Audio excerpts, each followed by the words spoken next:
Tragic समय था जब एक बेटी को लगता था कि जब हमारी शादी हो जाएगी तो हमें कैसा हस्बैंड मिलेगा, शायद नशे कर कर हमारे ऊपर अत्याचार ना करे, या फिर कैसी सास मिलेगी जो हमें बेवजह डांटा ना करे। लेकिन आज वो समय है कि एक सास और बेटा डरता है कि पता नहीं इस घर में कैसी बहू आएगी जो हमारे ऊपर अत्याचार ना करे। क्योंकि अभी ऐसे बहुत सारे केसेस मैं देख रहा हूँ। अभी कुछ समय पहले मेरठ में एक लड़की ने अपने बॉयफ्रेंड के साथ मिलकर एक अच्छे खासे पति को मारकर ड्रम में सीमेंट के साथ बंद कर दिया था। उससे पहले अतुल सुहास नाम के एक लड़के ने वाइफ के टॉर्चर से सुसाइड कर ली थी। सो हे गाइस, स्वागत है आपका आज के एक और नए एपिसोड में, जहां पर हम बात करने वाले हैं आज सोनम रघुवंशी और राजा रघुवंशी के पूरे केस की। अगर आपको इसके बारे में कोई भी जानकारी नहीं है तो इस वीडियो को आप पूरा देखना, आपको एक एक डिटेल्स इस केस की पता चल जाएगी। सो ये बात है 1 नवंबर 2024 की रामनवमी की, जब रघुवंशी समाज में रामनवमी पर भंडारा चल रहा था, जहाँ पर रघुवंशी समाज के शादी योग्य लोगों के रघुवंशी समाज के रजिस्टर्ड में नाम लिखे जा रहे थे। वहीं पर सोनम की मां को एक नाम दिखता है राजा रघुवंशी, जिसकी पूरी डिटेल देखकर सोनम की मां खुश हो जाती है। और सबसे बढ़िया बात तो यह थी कि जो राजा रघुवंशी था वह भी इंदौर का ही रहने वाला था।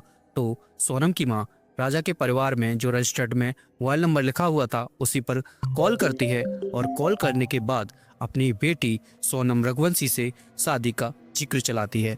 दोनों फैमिलीज आपस में मिलती हैं। उसके बाद सोनम रघुवंशी और राजा रघुवंशी की भी मुलाकात होती है।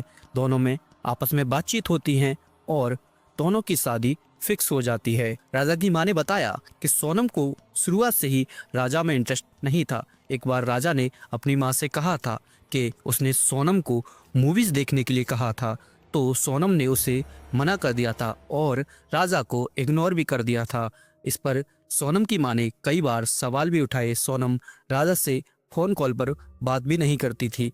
राजा की मां ने सोनम से पूछा तो उसने कहा कि मैं ऑफिस के काम में बिजी रहती हूँ। अब बात आती है 10 मई, जब सोनम रघुवंशी और राजा रघुवंशी की शादी हुई थी। दोनों के संपर्क इतने अच्छे से नहीं मिलते थे। राजा शादी के दौरान हनीमून के लिए कश्मीर जाना चाहता था, लेकिन पहलगाम अटैक की वजह से वह ट्रिप कैंसिल हो गई और राजा की वाइफ सोनम रघुवंशी ने राजा को बिना बताए ही मेघालय की टिकट्स कंफर्म कर दी, जिसका रघुवंशी राजा को बिल्कुल भी अंदाजा नहीं था और ना ही उसके बारे में बिल्कुल भी पता था। लेकिन फिर भी राजा सोनम की बात मानकर उसके साथ चलने के लिए तैयार हो गया। 20 मई को यह दोनों बेंगलुरु से गुवाहाटी गए, जहां पर इन्होंने मां कामाख्या के दर्शन किए और थोड़ा बहुत इधर उधर घूमे। और फिर 22 मई को ये गुवाहाटी से मेघालय के लिए पहुंच गए, जहां पर पहुंचते ही इन्होंने सबसे पहले एक रूम चेक इन किया। फिर इसके बाद ये लोग स्कूटी लेकर घूमने निकल गए और 23 मई को इन्होंने सुबह सुबह ही रूम को चेकआउट कर दिया। होटल वाले ने भी एक बार के लिए सोचा कि इतनी सुबह कोई चेकआउट कब करते। इसके बाद सोनम रघुवंशी के कहने पर ये चेरापूंजी से 300 किलोमीटर दूर वाटरफॉल घूमने गए, जहां पर राजा रघुवंशी की मां की एक बार सोनम के पास कॉल आई थी। तो उन्होंने बताया था कि मां यहाँ पर बहुत चढ़ाई है, हम एक कैफे पर भी रुके हैं और फिलहाल हम एक वाटरफॉल पर हैं। और वाटरफॉल के बारे में ऐसा कहा जाता है कि उस टाइम पर वहाँ पर कर्फ्यू लगा हुआ था और वह जगह टूरिस्ट के लिए ठीक नहीं है। वहाँ पर रॉबरीज वगैरह अक्सर होती रहती हैं। और ये जो राजा की माँ की कॉल आई थी ये तकरीबन 1:30 बजे की थी। उसके बाद राजा की माँ का कहना था कि हमने दोपहर के 2 बजे कॉल किया, लेकिन सोनम का नंबर ऑफ जा रहा था। उसके बाद हमने राजा का नंबर भी लगाकर ट्राई किया, लेकिन राजा का नंबर भी बंद जा रहा था। हम थोड़े से घबरा गए थे, लेकिन हमने सोचा कि बाहर टूर पर घूमने गए हैं तो फोन ऑफ होना कोई ज़्यादा बड़ी बात नहीं है।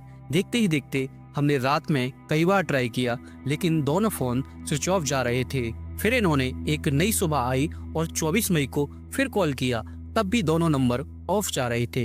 राजा ने अपने भाई को एक वीडियो शेयर किया था जो कि ओला स्कूटी के साथ था, जिस पर एक स्कूटी वाले का नंबर लिखा हुआ था। राजा के भाई ने उस नंबर पर कॉल कर ट्राई किया तो उन्होंने बताया कि हाँ, ये लोग मेरी स्कूटी लेकर गायब हैं, लेकिन अभी तक स्कूटी लेकर नहीं आए हैं। अब यह सब सुनकर राजा का भाई बहुत ज्यादा घबरा गया था और उसने फैसला कर लिया था कि मैं अभी वहां जाकर देखूंगा एक्चुअल में वहां पर चल क्या रहा है। अगले ही दिन राजा का भाई फ्लाइट पकड़कर सीधा शिलोंग आया। शिलोंग पुलिस पर कंप्लेंट भी की और मेघालय पुलिस एमपी पुलिस के साथ मिलकर छानबीन करने लगी। पुलिस के छानबीन करने के बाद सबसे पहले स्कूटी मिली और बारिश का मौसम था तो छानबीन को कुछ समय के लिए रोक दिया गया। फिर ये बात है 2 जून की, जब जंगल में एक लाश मिली जो पूरी तरह से सड़ चुकी थी। कोई भी बॉडी को देखकर पहचान नहीं सकता था आखिर ये किसकी लाश है। बॉडी को अस्पताल ले जाया गया जहां पर राजा के भाई ने उसे देखा, लेकिन उसकी भी पहचान में नहीं आ रहा था।